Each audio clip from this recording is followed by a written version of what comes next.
2022 Mercedes GLS 400 for front and rear dash cams and a Ghost Immobiliser. If we come to the rear of the vehicle, I'll show you the rear camera.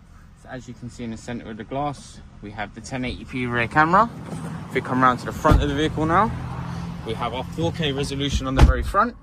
As you can see up here, this is the G-Net G-On 4s. And for the Ghost Immobiliser, if I start the vehicle, if I try to drive the vehicle, it will shut the vehicle down, not allowing the vehicle to be driven. If I put the vehicle back in park and restart the engine again, once I put our demonstration password, we get 2 flashes and the very bottom right, and now it allows us to drive the vehicle. That is how the Ghost 2 works.